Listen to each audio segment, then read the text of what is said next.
Hello and welcome to Procrastination Point's video Snark. If you came here because you thought that this was an audiobook, please stick around and maybe learn some reading and listening comprehension skills. I read books, discuss what went wrong and how they can possibly be fixed. I'm continuing my read-through of Crewel by Gennifer Albin. Not the first video, go check out the others, links are posted below. Chapter 12. They're naturally caught by Mela. She orders Eric to show important people to their rooms, but Eric refuses, says that she doesn't own him. Ad tells the readers that Mela's mascara is running, that she feels caught between this lover spat. I'm hesitant to call Eric and Mela lovers, but I seriously don't know how else to describe the situation right now. A slave standing up to his master? Before you chide me for that comparison, Mela reminds Eric that without her, he would be nothing. He'd be, and I quote, slaving away in the kitchens. This was apparently the correct button to press since Eric is quick to leave. Ad remains there for a while, not sure what to do. She doesn't want to go in since that would mean walking past Mela. Finally, Mela says goodnight and leaves. Ad goes to sleep but is awoken at 4 a.m. by Nora. She says that one of Mela's men are coming to get her in a moment and then hurries to help Ad get dressed. A random man comes in and demands that Ad come with him for testing. Ad is confused since she'd been given her assignment and was done with all of that. I'm mainly confused because I thought that with Laura still claiming that Ad was now above Mela on the pecking order. And Nora has some paper with an excuse, but Ad sees right through it. Whatever the excuse is Mela torturing Ad, simply because her boy toy is sick and tired of being treated like dirt by a sociopath. My fingertips are hard like rocks where Nora painted them with the clear lacquer. What kind of freaking nail polish is she using? Is this normal? As Ad follows after the guard, she asks where Eric is. The other guard explains that Mela switched up the guarding assignments. Now Eric is sticking close to her. Ad can't help but think she should have listened to Unor's warning. The guard introduces himself as Darius. I don't know if he'll be sticking around or not, though remains to be seen, I guess. When Honora woke Ad up, there was barely time for her to help Ad get dressed. She isn't wearing any underwear, and as if that tidbit wasn't bad enough, it's repeated when Ad sees Mela. That Mela looks so put together, and Ad was rushed out of bed at 4 a.m. and isn't wearing any underwear. Why? Why would you go on about this? She's 16 years old. Now, with Mela, the older woman says that the guild members don't think that you're ready for Crewel work. When Ad questions who they are, Mela is quick to brush this aside. Ad tries to drag first Cormac and then Laura Still into this, but Mela is quick to brush off all of that aside. As Mela starts to explain this assignment to her, Ad pointedly asks her if this is about Eric. She doesn't respond verbally, but the fact that she's making Ad do all of this is kind of proof. This woman should be scrubbing toilets, not managing hundreds of girls. Anyway, Ad has to work with some material on a loom, which doesn't sound so bad except that the thread is literally a razor-sharp wire. It easily cuts both Mela's fingers as well as Ad's. Anybody getting Rumpelstiltskin vibes or what? This is probably going to be the first of 3 trials that Ad must undergo. However, as soon as Mela leaves, she realizes that this isn't actual material. The loom itself isn't the kind that the magic spinners use. It's fake, or rather probably used for actual loom work and not work on the fabric of reality. Now it starts to work. After a while, she's forced to make bandages from the hem of her skirt simply to avoid cutting off more of her fingertip than she already has. 2 hours before the deadline, Mela comes in basically to rub into Ad's face how they murdered her parents, which, she's evil. We get it. Let's move on. Mela leaves but comes back for the deadline. However, she's disappointed to find that Ad completed what she probably thought was an impossible task. Ugh. As if there were any actual doubt. I try not to drip blood on the Hightower's expensive rugs. I don't know why she cares so much. I drip blood everywhere. I'd wear it proudly. And then when people ask why I'm covered in blood, I can explain to them what Mela did to me.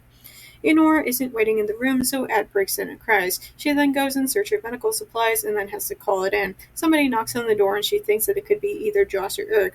Why she thinks it could be Eric after what she went through is beyond me, but here we are. The next chapter ends on a cliffhanger because, of course it does. Luckily for you, I'm jumping right into the next chapter so we can find out who it is and why it's Joss.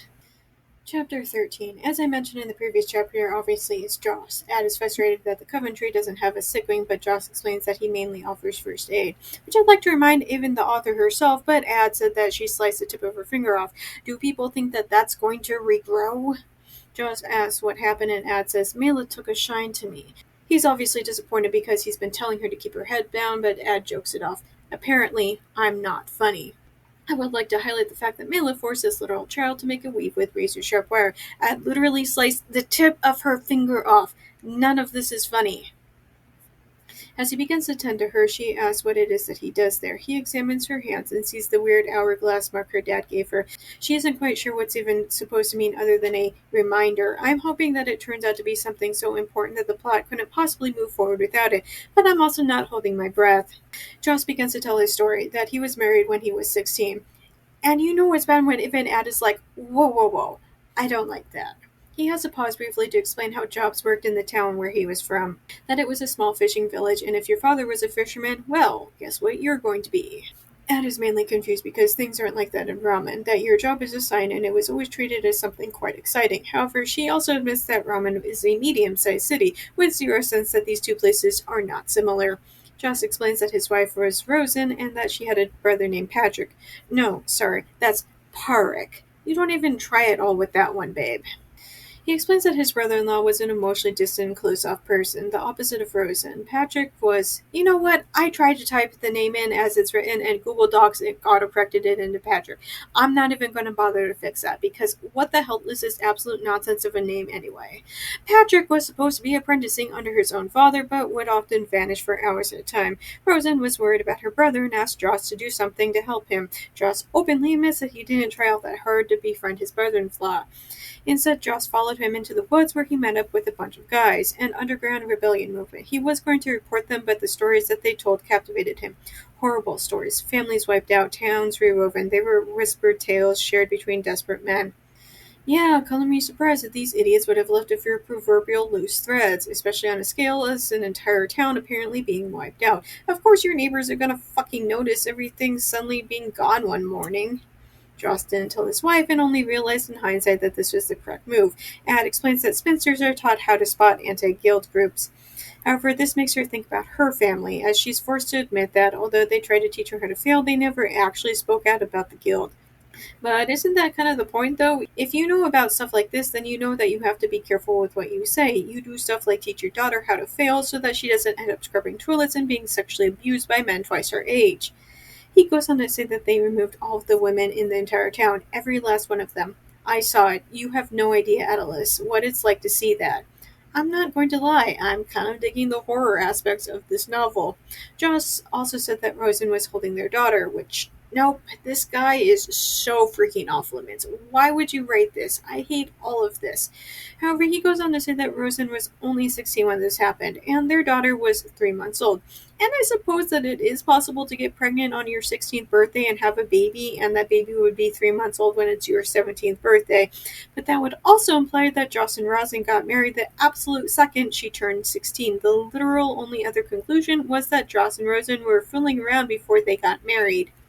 Joss wraps up the chapter by saying that he's hiding under their nose to start a revolution, even though, dude, if I was a guild, the first place that I would look would be the Coventry, full of little girls you snatch from their beds, force them to work here for the rest of their lives, and forbid them from ever leaving.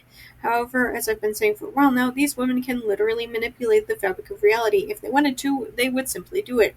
And now I'm starting to reconsider my opinion about Mila, because she did slash the fabric of reality and was apparently not punished for it at all. Thanks for listening to my book Snark on YouTube. New videos are up every Monday, but stick around because I sometimes drop random videos on other days too. Just as a reminder, even if you can't financially support me, there are other ways to help me out. The first is watching this video as well as all my other videos. It's also important to like and subscribe. Finally, you can share this video with all of your friends so that they can help as well. If you're already caught up with all of my videos, you can go to Tumblr for my main book. Snark's always free and updated every morning.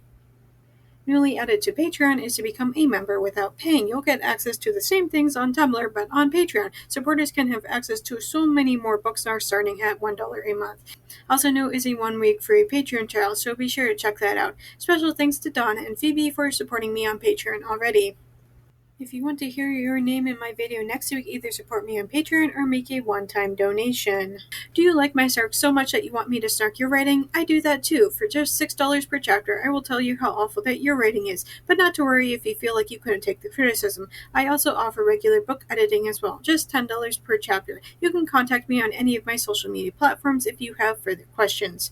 If you want to read some of the things that I've written, you can purchase my works on Amazon. I have a slew of spicy short stories and 2 full-length novels. I also frequently run flash sales on my stories, and if you don't follow me on any social media, you might want to do so just so you can know when I might be offering things for free. Links for everything will be posted below. See you next week, guys!